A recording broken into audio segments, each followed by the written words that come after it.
ವಿದ್ಯಾರ್ಥಿಗಳೇ, 2024-25ನೇ ಸಾಲಿನ SSLC ಸಂಕಲನಾತ್ಮಕ ಮೌಲ್ಯಮಾಪನ 1ರಲ್ಲಿ ಗಣಿತ ಪ್ರಶ್ನೆ ಪತ್ರಿಕೆಯಲ್ಲಿನ ಒಂದು ಉತ್ತರಗಳನ್ನು ಈ ಒಂದು ವಿಡಿಯೋದಲ್ಲಿ ನಾವು ನೋಡ್ತಾ ಹೋಗೋಣ. ಹಾಗಾಗಿ ತಮಗೆ ತಿಳಿದಿರುವಂತೆ ಮೊದಲ 8 ಪ್ರಶ್ನೆಗಳೇನಿರ್ತವೆ ಬಹು ಆಯ್ಕೆಯ ಪ್ರಶ್ನೆಗಳಿರ್ತವೆ. ಆ ಬಹು ಆಯ್ಕೆಯ ಪ್ರಶ್ನೆಯಲ್ಲಿ ಒಂದನೇ ಒಂದು ಪ್ರಶ್ನೆಗೆ ಸರಿಯಾಗಿರ್ತಕ್ಕಂಥ ಉತ್ತರ ಅಂತಂದ್ರೆ 4 ಮತ್ತು 7ರ ಮೊಸ ಎಷ್ಟಾಗಿದೆ ಅಂದ್ರೆ ಆಪ್ಷನ್ 1 ಅಂತಕ್ಕಂಥದ್ದು ಏನಾಗಿದೆಯೇ ಒಂದು ಸರಿಯಾಗಿರ್ತಕ್ಕಂಥ ಉತ್ತರವಾಗಿದೆ. ಇನ್ನು ಎರಡನೇ ಪ್ರಶ್ನೆಯಲ್ಲಿ ಬಂದಾಗ ಈ ಕೆಳಗಿನವುಗಳಲ್ಲಿ ಯಾವುದು ಬಹುಪದೋಕ್ತಿಯಾಗಿದೆ, ರೇಖಾತ್ಮಕ ಬಹುಪದೋಕ್ತಿಯಾಗಿದೆ ಅಂತಂದ್ರೆ ಇಲ್ಲಿರ್ತಕ್ಕಂಥ ಆಪ್ಷನ್ಗಳನ್ನು ತಾವು ABCD ಅನ್ನು ನೋಡಿದಾಗ ನಮಗೆ ಇಲ್ಲಿರ್ತಕ್ಕಂಥದ್ದು ಯಾವುದು ರೇಖಾತ್ಮಕ ಅಂದ್ರೆ ಅವುಗಳ ಒಂದು ಘಾತ 1 ಆಗಿರ್ತಕ್ಕಂಥದ್ದು ಆಪ್ಷನ್ C ಏನಾಗಿದೆ ಸರಿಯಾಗಿರ್ತಕ್ಕಂಥ ಉತ್ತರವಾಗಿದೆ ಎಂದು ಹೇಳಬಹುದು. ಸೊ ಮೂರನೇ ಪ್ರಶ್ನೆಯಲ್ಲಿ 2 ಚರಾಕ್ಷರ ರೇಖಾತ್ಮಕ ಸಮೀಕರಣಗಳ ಜೋಡಿಗಳನ್ನು ಕೊಟ್ಟಾಗ ಆಗ ಸಮೀಕರಣಗಳ ಜೋಡಿಯನ್ನು ಪ್ರತಿನಿಧಿಸುವ ನಕ್ಷೆ ಛೇದಿಸುವ ರೇಖೆಗಳು ಆಗಿವೆ ಅಂತಕ್ಕಂಥದ್ದು ಯಾವುದು? ಸೊ ಇಲ್ಲಿರುವ ಆಪ್ಷನ್ ನಲ್ಲಿ ಛೇದಿಸುವ ರೇಖೆಗಳು ಆಗಿದ್ದಾಗ ನಮಗೆ ಅಲ್ಲಿ ಬಿ ಆಪ್ಷನ್ ಏನಾಗಿದೆ A1 by A2 is not equal to B1 by B2 ಆದಾಗ 2 ಚರಾಕ್ಷರಗಳ ರೇಖಾತ್ಮಕ ಸಮೀಕರಣಗಳ ಒಂದು ನೋಡಿದಾಗ ನಾವು ಅವುಗಳಲ್ಲಿ A1 ಮತ್ತು A2 is not equal to B1 by B2 ಇದ್ದಾಗ ಅವುಗಳು ಛೇದಿಸ್ತಕ್ಕಂಥ ಒಂದು ರೇಖೆಗಳಾಗಿದೆ ಎಂದು ನಾವು ಹೇಳಬಹುದು. ಇನ್ನು 4ನೇ ಪ್ರಶ್ನೆ, ಕೆಳಗಿನ ಸಮೀಕರಣದ ಒಂದು ವರ್ಗದ ಆದರ್ಶ ರೂಪದಲ್ಲಿ ಬರಿಬೇಕಾಗಿದೆ. ಸೊ ನೋಡ್ತಾ ಇರ್ಬೋದು 2x² 3x - 5 ಅಂದಾಗ ಬಲಭಾಗದಲ್ಲಿರ್ತಕ್ಕಂಥವೆಲ್ಲವನ್ನು ಎಡಭಾಗಕ್ಕೆ ಸ್ಥಳಾಂತರಿಸಿದ್ದೇ ಆಗಿದ್ದಾಗ ನಮಗೆ ಇಲ್ಲಿರ್ತಕ್ಕಂಥ ಸರಿಯಾದ ಉತ್ತರ ಅಂತಂದ್ರೆ ನೋಡ್ತಾ ಇರಬಹುದು +3x ಬಲದಿಂದ ಎಡಕ್ಕೆ ಬಂದಾಗ -3x ಇರ್ತಕ್ಕಂಥ 2 ಆಪ್ಷನ್ ಆಗಿವೆ ಸಿ ಮತ್ತು ಡಿ ಅಲ್ಲಿ. ನೋಡ್ತಾ ಇರಬಹುದು -5 ಬಲದಿಂದ ಎಡಕ್ಕೆ ಬಂದಾಗ ಸೊ ಸರಿಯಾಗಿರ್ತಕ್ಕಂಥ ಉತ್ತರ ಅಂತಂದ್ರೆ +5 ಯಾವುದು ಆಪ್ಷನ್ ಡಿ ಅಂತಕ್ಕಂಥದ್ದು ಸರಿಯಾಗಿರುವ ಉತ್ತರವಾಗಿದೆ. ಇನ್ನು ಇಲ್ಲಿ 5ನೇ ಪ್ರಶ್ನೆಯಲ್ಲಿ ಸಾಮಾನ್ಯ ವ್ಯತ್ಯಾಸವನ್ನು ಕಂಡಿದ್ದೇನೆ. ಸೊ ಇಲ್ಲಿ ಯಾವುದಾದ್ರೂ 2 ಕ್ರಮಾನುಗತ ಪದಗಳ ವ್ಯತ್ಯಾಸವನ್ನು ನೋಡಿದಾಗ ಸೊ 8ರಲ್ಲಿ 10 ಹೋದ್ರೆ 2, 6ರಲ್ಲಿ 8 ಹೋದ್ರೆ -2. ಹಾಗಾಗಿ ಇಲ್ಲಿ ಸರಿಯಾಗಿರ್ತಕ್ಕಂಥ ಒಂದು ಉತ್ತರ ಅಂತ ಹೇಳಿದ್ರೆ ಸೊ ನೋಡ್ರಿ 8ರಲ್ಲಿ 10 ಹೋದ್ರೆ -2, 6ರಲ್ಲಿ 8 ಹೋದ್ರೆ -2, 4ರಲ್ಲಿ 6 ಹೋದ್ರೆ -2. ಹಾಗಾಗಿ ಆಪ್ಷನ್ ಏನಾಗಿದೆ ಅಂದ್ರೆ ಇಲ್ಲಿ ಬಿ -2 ಸರಿಯಾಗಿರ್ತಕ್ಕಂಥ ಉತ್ತರವಾಗಿದೆ ಎಂದು ನಾವು ಹೇಳ್ಬೋದಾಗಿದೆ. ಹಾಗಾಗಿ ಆಪ್ಷನ್ ಏನಾಗಿದೆ ಇಲ್ಲಿ ಬಿ ಅಂತಕ್ಕಂಥದ್ದು ಸರಿಯಾಗಿರುವ ಉತ್ತರವಾಗಿದೆ. ಪ್ರಶ್ನೆ 6, ಕೊಟ್ಟಿರ್ತಕ್ಕಂಥ ಚಿತ್ರದಲ್ಲಿ ತ್ರಿಭುಜ ABCಯಲ್ಲಿ XY ಸಮಾಂತರವಾಗಿದೆ. BC ಆಗಿದೆ. AX ನ ಬೆಲೆ 2 ಸೆಂಟಿಮೀಟರ್, BX ನ ಬೆಲೆ 4 ಸೆಂಟಿಮೀಟರ್ ಮತ್ತು AY ನ ಬೆಲೆ 1.5 ಸೆಂಟಿಮೀಟರ್ ಆದರೆ CY ನ ಬೆಲೆಯನ್ನು ಕಂಡುಹಿಡಿದಾಗ ನಮಗೆ ಥೇಲ್ಸ್ ಪ್ರಮೇಯವನ್ನು ಉಪಯೋಗಿಸಿಕೊಂಡು ಇದನ್ನು ಬಿಡಿಸಿದೆ ಆದಾಗ ನಮಗೆ ಇಲ್ಲಿ ಉತ್ತರ ಬರ್ತದೆ ಆಪ್ಷನ್ ಸಿ ಅಂತಕ್ಕಂಥದ್ದು ಏನಿದೆ 3 ಸೆಂಟಿಮೀಟರ್ ಇರುವುದು ಸರಿಯಾಗಿರ್ತಕ್ಕಂಥ ಉತ್ತರವಾಗಿದೆ. ನಂತರ 7ನೇ ಪ್ರಶ್ನೆಯಲ್ಲಿ ಈ ಕೆಳಗಿನವುಗಳಲ್ಲಿ X ಅಕ್ಷದ ಮೇಲೆ ಇರ್ತಕ್ಕಂಥ ಬಿಂದುಗಳು ಯಾವುದು ಅಂತಂದಾಗ ಇಲ್ಲಿರ್ತಕ್ಕಂಥ ಒಂದು ಆಪ್ಷನ್ ನಲ್ಲಿ ಡಿ ಆಪ್ಷನ್ ಏನಾಗಿದೆ 3 ಮತ್ತು 0 ಅಂತಕ್ಕಂಥದ್ದು ಇದು ಸರಿಯಾಗಿರ್ತಕ್ಕಂಥ ಉತ್ತರವಾಗಿದೆ ಎಂದು ನಾವು ಹೇಳಬಹುದಾಗಿದೆ. ನಂತರದಲ್ಲಿ ಮೂಲ ಬಿಂದು P ನ ನಿರ್ದೇಶಾಂಕಗಳು X ಮತ್ತು Y ಗಳಾದಾಗ ಬಿಂದುಗಳಿಗಿರ್ತಕ್ಕಂಥ ದೂರ ಅಂತಂದಾಗ ಇಲ್ಲಿರುವ ಆಪ್ಷನ್ ಏನಾಗಿದೆ √x² + y² ಅಂತಕ್ಕಂಥದ್ದು ಸರಿಯಾಗಿರುವ ಉತ್ತರವಾಗಿದೆ. ಹಾಗಾಗಿ ಈ ಆಪ್ಷನ್ ಏನಾಗಿದೆ ಇಲ್ಲಿ ಸರಿಯಾಗಿರ್ತಕ್ಕಂಥ ಉತ್ತರವಾಗಿದೆ. ಇದು 8 ಬಹು ಆಯ್ಕೆಯ ಪ್ರಶ್ನೆಗಳಾದವು. ಇನ್ನು 1 ಅಂಕದ ಪ್ರಶ್ನೆಗಳಿಗೆ ಉತ್ತರವನ್ನು ಬರೀಬೇಕಾದ್ರೆ ಸೊ ಒಂದು ಘನ ಬಹುಪದೋಕ್ತಿಯ ಡಿಗ್ರಿಯನ್ನು ಬರೀರಿ. ಘನ ಅಂತಂದ್ರೆ ಅರ್ಥವೇ ಸೂಚಿಸುವ ಹಾಗೆ ಇಲ್ಲಿ ನಮಗೆ 3 ಅಂತಕ್ಕಂಥದ್ದು ಬರಿಬೇಕಾಗತ್ತೆ. ನಂತರದಲ್ಲಿ 10ನೇ ಪ್ರಶ್ನೆಯಲ್ಲಿ ಇಲ್ಲಿ ಶೂನ್ಯತೆಗಳನ್ನು ಕಂಡುಹಿಡಿಬೇಕಂದಾಗ ಈ ಒಂದು ರೇಖೆ X ಅಕ್ಷವನ್ನು ಎಷ್ಟು ಬಾರಿ ಸ್ಪರ್ಶಿಸಿದೆ ಅದನ್ನು ಗುರುತಿಸಿಕೊಂಡು ನಾವು ಇಲ್ಲಿ ಉತ್ತರವನ್ನು ಬರೀಬೇಕಾಗುತ್ತೆ. ನೋಡಬಹುದು ಇಲ್ಲಿ 1, 2, 3 ಅಂದ್ರೆ ಇಲ್ಲಿ ಸರಿಯಾಗಿರ್ತಕ್ಕಂಥ ಉತ್ತರ ಎಷ್ಟಾಗಿದೆ ಇಲ್ಲಿ ಶೂನ್ಯತೆಗಳು 3 ಎಂದು ನಾವು ಬರೆಯಬೇಕಾಗುತ್ತದೆ. ನಂತರದಲ್ಲಿ 10ನೇ ಪ್ರಶ್ನೆ, 2 ಚರಾಕ್ಷರಗಳಿರುವ ರೇಖಾತ್ಮಕ ಸಮೀಕರಣಗಳ ಸ್ಥಿರ ಜೋಡಿಯು ಎಷ್ಟು ಪರಿಹಾರವನ್ನು ಹೊಂದಿರುತ್ತದೆ? ಸೊ ನೋಡಬಹುದು ನೀವು ಇಲ್ಲಿ ಎಷ್ಟು ಪರಿಹಾರಗಳು ಅಂತಂದ್ರೆ ಅನನ್ಯ ಪರಿಹಾರ ಅಥವಾ ಒಂದು ಪರಿಹಾರ ಅಂತ ಹೇಳಿದ್ರು ಕೂಡ ಉತ್ತರ ಸರಿಯಾಗುತ್ತೆ. ಸೊ ಒಂದು ಪರಿಹಾರ ಅಥವಾ ಅನನ್ಯ ಪರಿಹಾರ ಎಂದು ಕೂಡ ನಾವು ಅದಕ್ಕೆ ಬರೀಬಹುದಾಗಿದೆ. ಮೊದಲ n ಧನಪೂರ್ಣಾಂಕಗಳ ಮೊತ್ತವನ್ನು ಕಂಡುಹಿಡಿತಕ್ಕಂತಹ ಸೂತ್ರವನ್ನು ಬರೆಯಿರಿ. ಸೊ ಮೊದಲ n ಅಂತಂದಾಗ ಸ್ವಾಭಾವಿಕ ಸಂಖ್ಯೆಗಳನ್ನು ತೆಗೆದುಕೊಳ್ಬೇಕಾಗುತ್ತೆ. Sigma n is equal to n into bracket n + 1/2 ಅಂತಕ್ಕಂಥದ್ದು ನಾವು ಸರಿಯಾಗಿರ್ತಕ್ಕಂಥ ಉತ್ತರವನ್ನು ಬರೆಯಬಹುದಾಗಿದೆ. ನಂತರದಲ್ಲಿ 12ನೇ ಪ್ರಶ್ನೆಗಳಿಗೆ ತಗೊಂಡಾಗ ಸಮರೂಪ ನಿಬಂಧನೆಯನ್ನು ಹೆಸರಿಸಬೇಕಾದಾಗ ನೋಡ್ತಾ ಇರಬಹುದು ಇಲ್ಲಿ ಕೊಟ್ಟಿರ್ತಕ್ಕಂಥ m ಮತ್ತು q ಕೋನಗಳು ಸಮನಾಗಿದ್ದಾವೆ. ನಂತರದಲ್ಲಿ mn ಮತ್ತು PQಗಳು ಒಂದೇ ಅನುಪಾತದಲ್ಲಿವೆ 1/2 ಹಾಗೆ.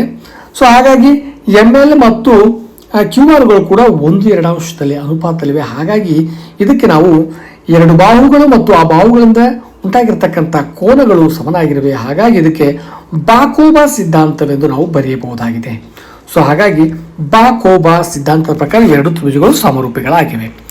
ಇಲ್ಲಿ 14ನೇ ಪ್ರಶ್ನೆಗೆ X into bracket X minus 6 ಈ ವರ್ಗ ಸಮೀಕರಣ ಮೂಲಗಳನ್ನು ಬರೆಯಿರಿ ಎಂದಾಗ ಸ್ವಲ್ಪ ಎರಡು ಮೂಲಗಳು ಬರ್ತವೆ. ಇದು ವರ್ಗ ಸಮೀಕರಣವಾಗಿದೆ. ಒಂದು ಎಕ್ಸ್ ಇಸ್ ಈಕ್ವಲ್ ಟು 0, ಇನ್ನೊಂದು ಎಕ್ಸ್ ಮೈನಸ್ 6 ಅಂತಿದೆ. ಅದನ್ನು ಎಡದಿಂದ ಬಲಕ್ಕೆ ಸ್ಥಳಾಂತರಿಸಿದಾಗ 6 ಆಗುತ್ತೆ. ಹಾಗಾಗಿ ಇಲ್ಲಿ 0 ಮತ್ತು 6 ಅಂತಕ್ಕಂಥದ್ದು ಸರಿಯಾಗಿರ್ತಕ್ಕಂಥ ಉತ್ತರವಾಗಿದೆ ಎಂದು ಹೇಳ್ಬೋದು. ಇನ್ನು 15ನೇ ಪ್ರಶ್ನೆ 75 ಅವಿಭಾಜ್ಯ ಅಪವರ್ತನ ಗುಣಲಬ್ಧಗಳಾಗಿ ವ್ಯಕ್ತಪಡಿಸಿ ಅಂದಾಗ ಸೊ ನಾವು 75 ಅವಿಭಾಜ್ಯ ಅಪವರ್ತನಗಳಾಗಿ ಮಾಡಿದಾಗ 3ರಿಂದ ನಾವು ಭಾಗಿಸ್ಬೋದು. 3 ಇಂಟು 5 ಇಂಟು 5 ಸುಬ್ಬತ್ತು 3 ಇಂಟು 5ರ ಘಾತ 2 ಅಂತ ಬರೆದ್ರೆ ಇದಕ್ಕೆ ಸರಿಯಾಗಿರ್ತಕ್ಕಂಥ ಉತ್ತರ ಆಗಿದೆ ಅಂತ ಹೇಳ್ಬೋದು. ಇನ್ನು ಕೊನೆಯದಾಗಿ 5x ಮತ್ತು 11 ಇವುಗಳ ಸಮಾಂತರ ಶ್ರೇಣಿಯಿದ್ದಾಗ ಎಕ್ಸ್ನ ಬೆಲೆಯನ್ನು ಕಂಡುಹಿಡಿಯಿರಿ.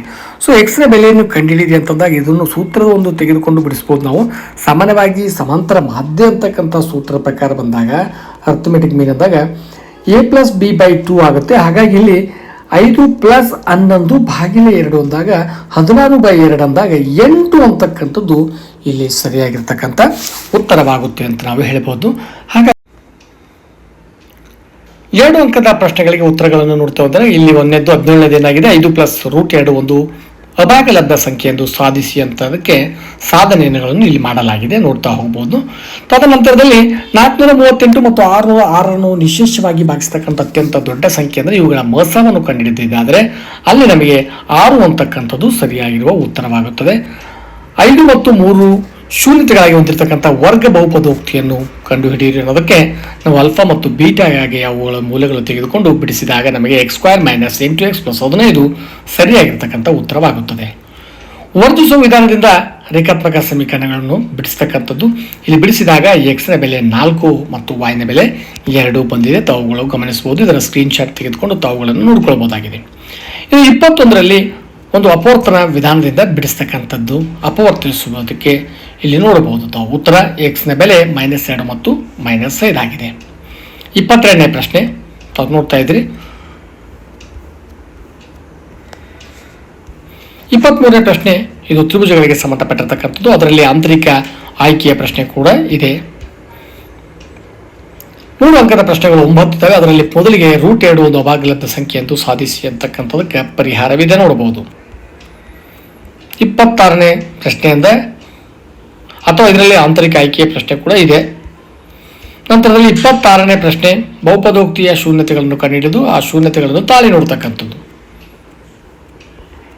27ನೇ ಪ್ರಶ್ನೆ ಈ ಒಂದು ವರ್ಗ ಸಮೀಕರಣವನ್ನು ಬಿಡಿಸಿಕೊಂಡು ಮೂಲಗಳ ಸ್ವಭಾವವನ್ನು ವಿವೇಚಿಸಬೇಕಾಗಿದೆ. ಬಿಡಿಸಿಕೊಂಡಾಗ ಇದು 9x² - 6x ಸಮನಾಗಿದೆ -1 ಅಥವಾ ವರ್ಗ ಸಮೀಕರಣ ಆದರ್ಶ ರೂಪಕ್ಕೆ ತಂದಾಗ ನಮಗೆ 9x² - 6x + 1 ಆಗುತ್ತೆ. ABCಯ ಬೆಲೆಗಳನ್ನು ತೆಗೆದುಕೊಂಡು ಶೋಧಕದ ಬೆಲೆಯನ್ನು ಕಂಡುಹಿಡಿಯಬಹುದಾಗಿದೆ.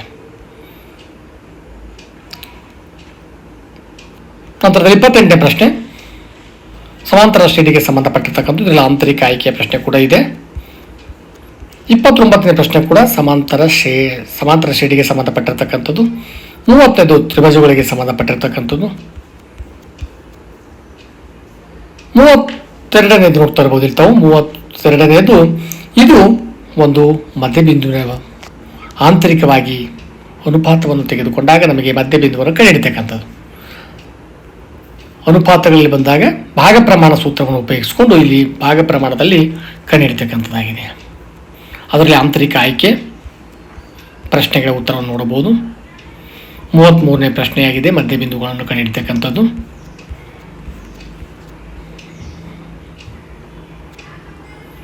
34ನೇ ಪ್ರಶ್ನೆ ಇದು ವರ್ಗ ಸಮೀಕರಣಕ್ಕೆ ಸಂಬಂಧಪಟ್ಟಿರ್ತಕ್ಕಂಥ ಪ್ರಶ್ನೆಯಾಗಿದೆ.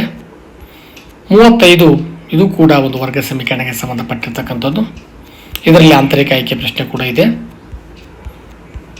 ಇನ್ನು 37ನೇದು 36ನೇದು ಸಮಾಂತರ ಒಂದು ಶ್ರೇಣಿಗಳಿಗೆ ಸಂಬಂಧಪಟ್ಟಿರ್ತಕ್ಕಂಥ ಪ್ರಶ್ನೆ. 37ನೇದು ಏನಾಗಿದೆ ಇದು ಪ್ರಮೇಯವಾಗಿದೆ. ಎರಡು ತ್ರಿಭುಜಗಳಲ್ಲಿ ಅನುರೂಪ ಕೋನಗಳು ಸಮನಾದರೆ ಅವುಗಳ ಅನುರೂಪ ಬಾಹುಗಳು ಬಾಹುಗಳ ಅನುಪಾತಗಳು ಸಮ ಅಥವಾ ಸಮಾನುಪಾತದಲ್ಲಿವೆ ಅಂತಕ್ಕಂಥ ತ್ರಿಭುಜವನ್ನು ಸಾಧಿಸ್ತಕ್ಕಂಥದ್ದಿದೆ. ನಂತರದಲ್ಲಿ ಕೊನೆಯದು 5 ಅಂಕದ ಪ್ರಶ್ನೆ ಅಂತಂದಾಗ ಒಂದು ನಕ್ಷೆ ಬಿಡಿಸ್ತಕ್ಕಂಥದ್ದು. 2 ಚರಾಕ್ಷರಗಳ ರೇಖಾತ್ಮಕ ಸಮೀಕರಣಗಳನ್ನು ನಾವು ಬಿಡಿಸಿ ಅವುಗಳ ಮೂಲವನ್ನು ಕಂಡುಹಿಡಿದರೆ ಎಕ್ಸ್ನ ಬೆಲೆ 2 ಮತ್ತು ವೈನ ಬೆಲೆ 2 ಆಗಿದೆ. ಹೀಗೆ ಒಟ್ಟು 38 ಪ್ರಶ್ನೆಗಳು. ಇದು ರಾಜ್ಯಾದ್ಯಂತ ಏಕಕಾಲಕ್ಕೆ ನಡೆದಿರ್ತಕ್ಕಂಥ ಅರ್ಧವಾರ್ಷಿಕ ಪರೀಕ್ಷೆಯ ಪ್ರಶ್ನೆಗೆ